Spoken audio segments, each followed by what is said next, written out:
नमस्कार दोस्तों, ये वीडियो मैं बना रहा हूँ। कुछ मेरे पास बहुत टाइम से मैसेज आ रहे हैं कुछ लोगों के, तो उसमें फ़ोन ज़्यादा आते हैं, मैसेज कम आते हैं। क्योंकि मैंने ओपन किया हुआ है कि भैया आप फ़ोन भी कर सकते हैं, व्हाट्सएप पे मैसेज कर सकते हैं। तो व्हाट्सएप पे मैसेज भी बहुत आए हैं और फ़ोन भी बहुत आए हैं। तो सभी लोग जानना चाहते हैं नॉन कंडक्टिव सरफेसेस, मतलब जिनके ऊपर इलेक्ट्रिसिटी फ्लो नहीं होता, इलेक्ट्रिसिटी पास नहीं होती, उसके ऊपर हम प्लेटिंग कैसे करें। अब प्लेटिंग तो होती है कुछ इस तरह के आइटम पर, जैसे प्लास्टिक हो गई, मार्बल हो गया, कुछ लोग वुडन पे करते हैं, कुछ लोग फ्लावर्स होते हैं जो उन पर प्लेटिंग करते हैं। रोज फ्लावर जो होते हैं उन पर प्लेटिंग होती है। जो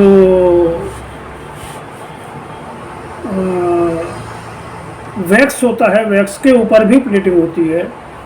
तो वैक्स के ऊपर जो प्लेटिंग लोग करते हैं वो एक अलग प्रोसेस है, वो मैं बाद में कभी आपसे बात करूँगा। इसके अलावा जो बहुत घटिया प्लास्टिक होती है, जो बहुत ही लो ग्रेड प्लास्टिक होती है, उसके ऊपर प्लेटिंग कैसे की जाती है उसकी भी बात मैं इसी वीडियो में आपको बताऊंगा। और प्लास्टिक के अलावा पत्थर के ऊपर जो प्लेटिंग करते हैं या जो इस तरह की प्लेटिंग होती है, वो प्लेटिंग हम कैसे करेंगे वो मैं अभी इस वीडियो में आपको बताने वाला हूँ। तो देखिए, इसमें सबसे पहला जो स्टेप है, जो इजीली प्लेटिंग होती है, वो सबसे पहला स्टेप है हमारा ABS प्लास्टिक पर। ABS एक स्पेशल ग्रेड होता है प्लास्टिक का, जो थर्मोप्लास्टिक एमॉर्फस पॉलीमर ये होता है, और ये 3 मोनोमर्स को मिक्स करके बनाया जाता है। इसको ABS क्यों बोलते हैं वो भी इसी पे छुपा हुआ है। इसमें जो पहला मोनोमर है वो है एक्राइलोनाइट्राइल, दूसरा पॉलीमर है ब्यूटाडीन, बीटाडीन नहीं, बीटाडीन जो मेडिसिन आती है वो नहीं, ब्यूटाडीन, और तीसरा जो इसमें पॉलीमर है वो है स्टाइरिन। तो एक्राइलोनाइट्राइल, ब्यूटाडीन और स्टाइरिन, 3 चीज़ों को का जो फर्स्ट अक्षर हम लेंगे तो ये हुआ ABS। इससे जो बना प्लास्टिक होगा उसके ऊपर इजीली प्लेटिंग हो जाती है। इस प्लास्टिक को हम पॉलिशिंग भी कर सकते हैं बाई मॉप बोले तो घूमने वाली मशीन से सॉफ्ट एक मॉप आते हैं, उनसे पॉलिशिंग भी हो सकती है। इसके ऊपर पूरा एक प्रोसेस है इलेक्ट्रोप्लेटिंग का, बेस्ट क्वालिटी की इलेक्ट्रोप्लेटिंग इस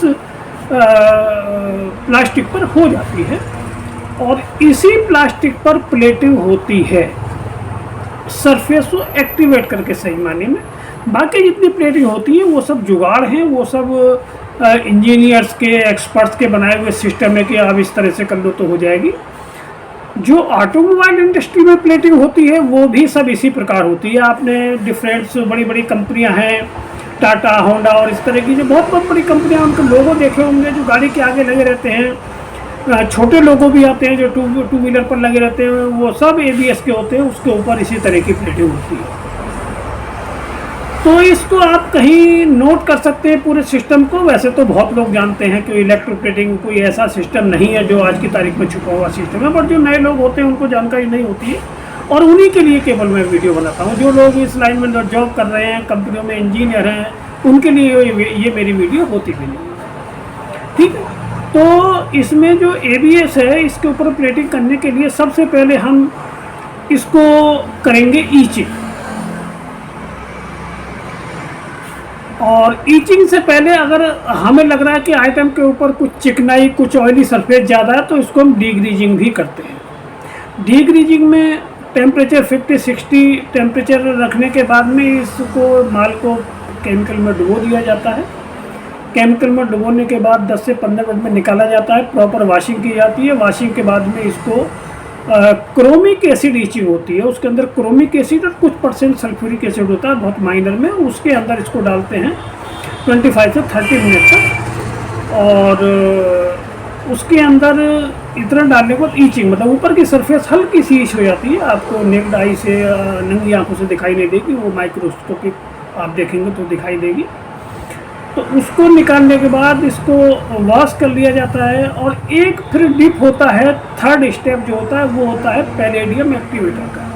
एक कॉस्टली केमिकल होता है पैलेडियम, बहुत कम मात्रा होती है, कंपनियों के आते हैं पैलेडियम एक्टिवेटर, और बहुत से जो ABS को प्लान करने वाले लोग हैं वो खुद भी पैलेडियम एक्टिवेटर बनाते हैं। उसका भी फार्मूला मेरे पास है, वो मैं डिस्क्रिप्शन में आपको दे दूँगा, आप देख सकते हैं। तो वो बनाते हैं अपना पैलेडियम एक्टिवेटर। तो उस पैलेडियम एक्टिवेटर में DM वाटर होना ज़रूरी है। DM वाटर के साथ वो कुछ परसेंट, 2 से 3% पैलेडियम एक्टिवेटर डाला जाता है। डालने के बाद में उसके अंदर हम 5 से 10 मिनट पीस को रखते हैं, depend on the coating, better coating of the surface. तो उसमें हम रखते हैं। रखने के बाद 5 मिनट रखेंगे तो थोड़ी हल्की कोटिंग आती है। अगर आपको स्टेबल कोटिंग चाहिए तो 10 मिनट रखनी है बेटर कोटिंग के लिए। तो इस तरह से हम उसमें एक्टिवेटर में रखते हैं। एक्टिवेटर में रखने के बाद हम पीस को निकाल के वॉश करते हैं DM वाटर में ही, और उसके बाद हम इसमें इलेक्ट्रोलेस निकल करते हैं। इलेक्ट्रोलेस निकल भी आराम से लोग बना लेते हैं, उसका भी मेरे पास फॉर्मूला है, तो मैं आपको दे सकता हूँ। आप मेरे को मैसेज कीजिए व्हाट्सएप पर या मेरे फेसबुक पेज पर, या अगर आप ये वीडियो फेसबुक पर देख रहे हैं तो वहाँ पर भी आप जो है मेरे को फेसबुक पर ही कमेंट कर सकते हैं, मैसेज डाल सकते हैं, या इंस्टाग्राम पर अगर देख रहे हैं तो वहाँ भी आप डाल सकते हैं। तो मैं आपको उसका लिंक या जो भी इसका फॉर्मुलेशन है वो प्रोवाइड करा दूँगा, फॉर्मुलेशन ऊपर में नहीं डालता। तो इसको आप जो है इलेक्ट्रोलाइट निकल करेंगे, वो डिपेंड करता है कि आपका जो पीस है वो किस क्वालिटी का है, किस ग्रेड का है, उसमें ABS की थिकनेस कितनी है, तो उस हिसाब से वो टाइम डिसाइड होता है। तो वो हम जो टाइम है वो 10 से 15 मिनट का डिसाइड करते हैं। 15 मिनट में सफिशिएंट कोटिंग आ जाती है इलेक्ट्रोलाइट निकल की, और इलेक्ट्रोलाइट निकल से निकालने के बाद पीस को साफ DM वाटर में रख दिया जाता है, वॉश करने के, प्रॉपर वॉश करने के बाद। उसके बाद उस माल को एक हैंगर में लगाया जाता है। हैंगर बोले तो जिसमें हमें पीस लगाकर टैंक में प्लेटिंग करनी है, क्योंकि ABS प्लास्टिक का पीस बहुत हल्का होता है, और हल्के पीस को पानी के अंदर डुबाना एक क्रिटिकल काम है। उसको तार में बांधेंगे तो वो टैंक में डूबेगा ही नहीं, इसलिए एक फिक्सचर बनाया जाता है जिसमें बीच में कॉपर की पत्ती है, दोनों तरफ उसमें स्टील की, स्प्रिंग स्टील की वायर की टांगें निकली रहती हैं। उन टांगों में पीस को फंसा दिया जाता है। तो वो फंसाने के बाद उस पीस को सीधा डायरेक्ट ब्राइट एसिड कॉपर किया जाता है। ब्राइट एसिड कॉपर की वीडियो और भी मैंने इसमें पहले बनाई हुई हैं, उनमें आप देख सकते हैं। ब्राइट एसिड कॉपर करने के बाद वो पीस कॉपर का हो जाएगा पूरा। आप जब निकालेंगे उसमें तो आपको पूरा कॉपर का दिखाई देगा। उसके बाद आपको वो महसूस ही नहीं होगा कि ये प्लास्टिक का पीस है। तो फिर जब कॉपर उसके ऊपर आ जाता है एक अच्छी माइक्रोन में, उसके बाद उसके ऊपर आप निकल, क्रोम, सिल्वर, जिंक कुछ भी आप कर सकते हैं। तो ये हो गया ABS का प्रोसेस, ठीक है। अब इसमें एक दूसरा नॉन कंडक्टिंग सरफेस के ऊपर ये वीडियो है, तो नॉन कंडक्टिंग सरफेस में दूसरा भी एक प्रोसीजर होता है। कुछ इस तरह के मेटल होते हैं जैसे रेजिन है, या प्लास्टिक है, रबड़ है, गम है, मोम जिसको बोलते हैं, उसके ऊपर करने के लिए पेंट आता है, कंडक्टिव पेंट। कुछ कंपनियां बनाती हैं, हालांकि ये पेंट महंगा होता है, इसको सस्ते आइटम पे नहीं कर सकते। जैसे मेरे पास अभी कुछ टाइम पहले एक मैसेज आया था, सैंपल भी आए थे कि बोले भाई इसको आप जो है हमारा जो ये दीपावली पर या फेस्टिवल में जो ये चिराग होते हैं, दीवे होते हैं जलाने के लिए, दीपावली पे लोग जलाते हैं, तो उसके ऊपर हमें ये प्रोसेस करना है। तो उसमें पता लगा कि जो हम पेंट करते हैं वो पेंट ही उतने का लग जाता है कि उतने का वो चिराग ही नहीं है। तो पेंट बनाने वाली कंपनियां अभी कम है मार्केट में, कंपटीशन है, बहुत जल्दी ही इसका रेट डाउन हो जाएगा, तो आप ये कर पाएंगे। फिलहाल तो सभी लोग जो भी हैं, जो सबसे सस्ता पेंट इस समय है वो कम से कम 20,000 रुपये लीटर का मार्केट में है। 1 लीटर जो पेंट आपको मिलेगा वो कम से कम 20,000 का मिलेगा। अब आप लगाइए उसको कितने पीस पर हम कर सकते हैं। अगर 20,000 पीस पे भी हुआ तो 1 रुपये पीस हो गया, जबकि ऐसा पॉसिबल नहीं है कि 1 लीटर पेंट जो है 20,000 चिरागों पे या 20,000 उसके ऊपर वो कवर कर दे। तो कंपनी बनाने वाली अपना किस तरह से रेट रखती है, क्या रखती है, वो उसकी मोनोपोली है, तो वो है। अच्छा, कुछ लोग पत्थर के कोस्टर होते हैं, कोस्टर बोल तो राउंड एक पत्थर या साइड से अनइवन एक पत्थर होता है, उसके ऊपर वो पेंट लगाते हैं और उसके ऊपर वो फिर ब्राइट कॉपर सीधा हो जाता है। पेंट जहाँ भी हम पेंट की बात कर रहे हैं, पेंट करने के बाद डायरेक्ट ब्राइट कॉपर होगा, उसमें कोई तीसरा प्रोसेस ही नहीं। उसमें कॉपर के वायर में उसको बांध करके तार में और उसको सीधा प्रोसेस कर सकते हैं। पत्थर तो भारी होता है तो उसको तार से बांधेंगे, केमिकल में डूब जाएगा आराम से, उसमें करंट दीजिए प्लेटिंग आ जाएगी, क्योंकि उसके ऊपर कंडक्टिव पेंट हमने कर दिया है जो उसके ऊपर करंट पास करेगा और उसकी बॉन्डिंग प्रॉपर होती है। इसी तरह से आप वुडन के ऊपर कर सकते हैं, इसी तरह से आप मोम के ऊपर कर सकते हैं, इसी तरह से आप जो रोज़ फ्लावर होते हैं उसके ऊपर कर सकते हैं। इस पेंट में रोज़ फ्लावर को डुबाइए, उसको सुखाइए 4 घंटे, उसके बाद उस फ्लावर को आप कोटिंग कर दीजिए। तो डिपेंड करता है कि हमारा क्या आइटम है और हम उसको क्या, उसका एंड यूज़ क्या है, एंड में हम उसको जो सेल आउट कर रहे हैं वो कितने का हम बेच पा रहे हैं मार्केट में, उसके हिसाब से प्रोसेस डिसाइड किया जाता है। और एक तीसरा सस्ता प्रोसेस होता है मेटलाइजिंग का।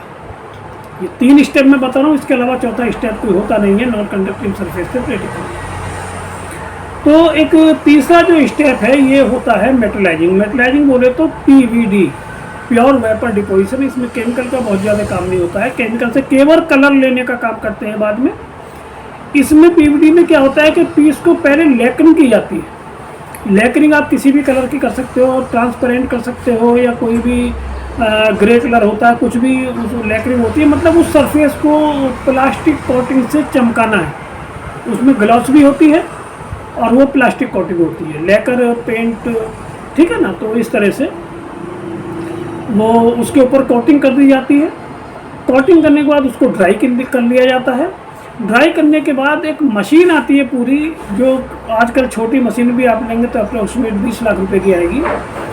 तो इसमें एल्यूमिनाइजिंग होती है, मतलब जो PVD है वो केवल एल्यूमिनियम की PVD होती है। ये मशीन इसीलिए सस्ती है। अदरवाइज अगर PVD की प्रॉपर मशीन लेंगे जिसमें निकल की PVD हो जाए, क्रोम हो जाए, कॉपर हो जाए, ब्रास हो जाए, जो अलग अलग कलर आते हैं PVD के, तो वो अगर आप लेंगे तो वो मशीन लगभग 80 लाख, 85 लाख, 1 करोड़, 65 लाख, इस तरह वो सब अलग अलग साइज की अलग अलग डिपेंड करते हैं, ठीक है ना। तो वो मशीन होती है, उस मशीन में वैक्यूम क्रिएट किया जाता है, पीस को अंदर लगाया जाता है, मेटल को डायरेक्टली स्पार्क आर्क पर, मतलब बिजली का जो स्पार्क होता है उसको रेड हॉट किया जाता है। जैसे बल्ब का स्प्रे होता है वो जलता है, रेड हो जाता है, उसके ऊपर कोई भी आप मेटल रखेंगे तो वो पिघल जाएगा, क्योंकि उसका मेल्टिंग पॉइंट कम होगा और उसका अगर तार का जो टेम्परेचर वो ज़्यादा है तो वो पिघल जाएगा। तो एल्युमिनियम जो है बहुत कम टेम्परेचर पर पिघल जाता है। तो अंदर एक टंगस्टन की वायर लगी रहती है, उसके ऊपर उसको एल्युमिनियम वायर को चिपकाते हैं, करंट देते हैं, DC करंट, वो पिघल जाता है। पिघलने के बाद में वो पूरा पीस पे चिपक जाता है। तो ये होता है एल्यूमिनाइजिंग। और इसके बाद इसमें हम कलर भी 4-5 कलर भी कर सकते हैं। इसमें वाइट कलर करने तक कोई प्रोसेस नहीं है। उसके बाद जब कलर करना है तो उस पीस को कलर में डुबाएंगे तो उसके ऊपर कलर आ जाते हैं, वो एल्युमिनियम के कलर होते हैं। वो कलर आराम से आपको मार्केट में अवेलेबल हो जाएंगे। तो ये हो गया एल्युमिनियम के ऊपर ये करने का। तो आपने देखा होगा बहुत पहले रेडियो वगैरह आते थे, ट्रांजिस्टर आते थे, उनके बाहर नोब आती थी। आज की तारीख में जो माला होती हैं उनके मोती होते हैं प्लास्टिक के, उसके ऊपर इसी तरह की कोटिंग होती है। आपने देखा होगा, उसको नखों से हटाएंगे तो एक लेयर सी उस पर से उतरेगी, तो वो वही लेकर और ऊपर से एल्युमिनाइजिंग की कोटिंग होती है और उस पर कलर किया जाता है। तो ये सब जो है प्रोसेस एल्युमिनाइजिंग का है। अब ये प्रोसेस मेनली कहाँ यूज होता है मेटलाइजिंग का? आपने देखा होगा जितने भी 2 व्हीलर 4 व्हीलर होते हैं तो उसके अंदर हेडलाइट या टेल लाइट होती है। तो जो हेडलाइट होती है मेनली, जहाँ पर वाइट लाइट है उसकी बात मैं कर रहा हूँ। तो जो हेडलाइट होती है, हेडलाइट में जो अंदर रिफ्लेक्टर होता है, जिसको हम लोकल भाषा में कटोरी बोलते हैं, रिफ्लेक्टर होता है, उसमें देखा होगा आपने ऐसा लगता है जैसे निकल किया हुआ है। तो वो निकल नहीं होता है, वो यही मेटलाइजिंग होता है। तो वहाँ ये प्रोसेस यूज किया जाता है वाइडली। बाकी जो मार्केट में रिक्वायरमेंट होती है, आदमी किसी प्रोसेस को किसी भी मेटल किसी भी पीस के ऊपर कर सकता है जहाँ उस चीज़ की डिमांड हो। तो ये सब चीज़ें हैं। मैं अभी इसमें कई आए थे, अभी इसमें मैंने ये वीडियो बनाया है। अगर किसी को इसमें कोई भी क्वेश्चन पूछना है किसी भी तरह का, ठीक है ना। या कोई भी इंक्वायरी चाहिए, कोई भी इंक्वायरी आप डालोगे मेरे व्हाट्सएप पर या यूट्यूब चैनल पर, तो मैं आपको उसका जवाब दूँगा। नमस्कार, धन्यवाद।